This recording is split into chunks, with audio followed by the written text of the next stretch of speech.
And so to a man, I'm afraid, described as the most hated face in America just now, the chief executive of BP, Tony Hayward.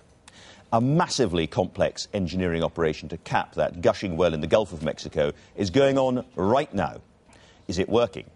Well, we should all hope it is working because of the environmental disaster, but also because the future of BP itself is at stake. Some papers suggest it endangers the recovery of the UK economy. It's so big. Tony Hayward joins me now. Thank you very much indeed for coming in. Good morning. Let's just start with the situation right now. This so-called top cap has been placed over the gushing oil. What's the latest information you have about whether it's working or not? Well, from the very beginning, we've launched what is the world's largest ever environmental and spill response. We're battling on three fronts: in the subsea to contain, now using the cap; on the surface to contain the oil offshore; and along the shore to defend the shoreline. As we speak, the containment cap is producing around 10,000 barrels of oil a day to the surface, which is being processed on the surface. So what sort of proportion is that of coming out? At the moment it's difficult to say, but we would expect it to be the majority, probably the vast majority of the oil. So you think this cap will get most of the oil? Well, that is our hope. We are optimising the operation. We have a further containment system to implement in the course of this coming week, which will be in place by next weekend. So when those two are in place, we would very much hope to be containing the vast majority of the oil. The reports that I've seen up to now suggested that perhaps about a quarter of the oil is being got by this capping system, but you think it's much more than that? Well, as I said 48 hours ago, it's going to take us 48, 72 hours to optimise this. We're in that process. Over the last 24 hours, we produced 10,000 barrels a day to surface.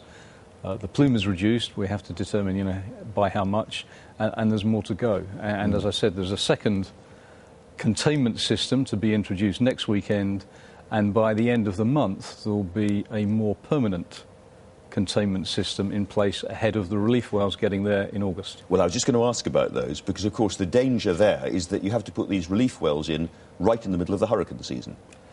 Well, the hurricane season is upon us. It's unusual to get hurricanes in the Gulf of Mexico much before the end of August. But, of course, we can't be confident of that. So the system that it will go in place at the end of the month is designed to be essentially hurricane-proof. It will be a sealed production system, and it's involving bringing equipment from both the UK and from Mexico to put this in place. Again, it's a first, never been done before.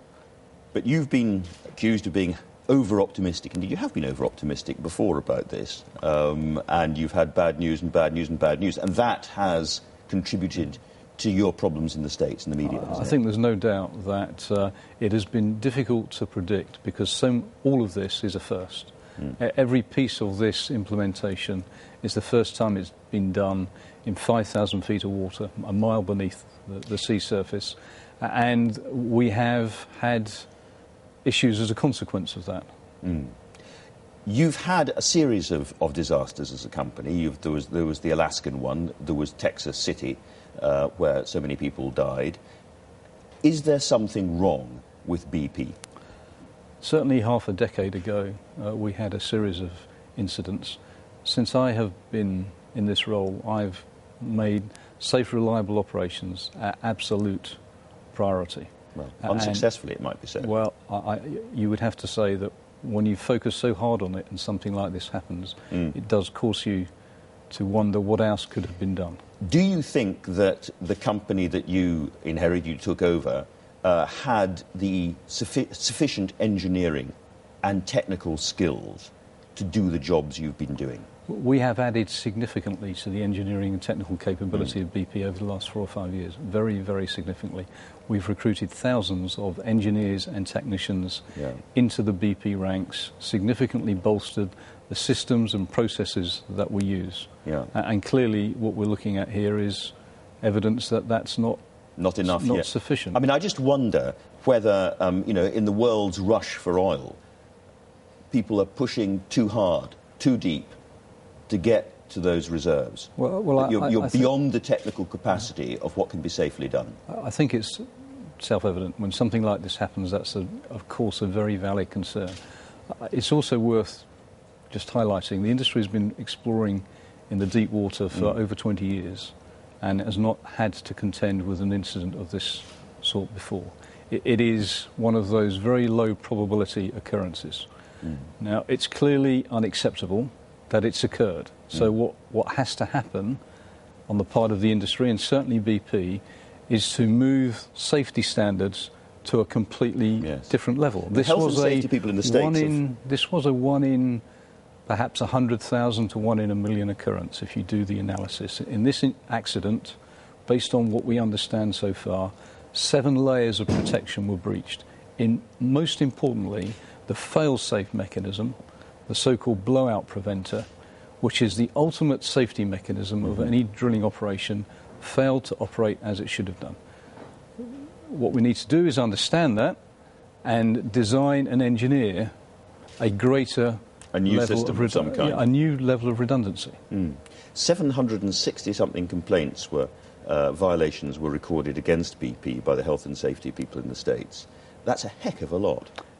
It is, and it relates to the period of 2005, 2006, and in particular it was a specific problem back then. It was the issues around Texas City and one of our other refineries in the United States. What happens if, as a lot of American politicians are talking about, the US government takes control of BP, or at least BP's American operations? Is that plausible? Is that possible? I think what we're doing is focusing on the response. We're absolutely focused on the response. I think it's for the US authorities to determine what they wish to do. All I can say is that we're working hand in hand with the US authorities. I am talking all the time with Secretaries Chu, Salazar, Thad Allen, the incident commander, to deal with the response. Do you feel you're being unfairly treated by the American political system and the media, given where we are in the electoral cycle? I think it's understandable when something of this scale occurs, with this sort of environmental impact, the impact it's had on the Gulf Coast, that people are angry and frustrated and emotional. It's a perfectly reasonable thing. And, I'm angry and frustrated. And, no British company has been on the receiving end of American presidential anger like this, I think, ever before.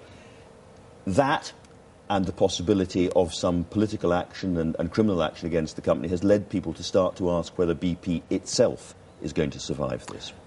BP is a very strong company. Its operations today are running extremely well. It's generating a lot of cash flow. It has a very strong balance sheet.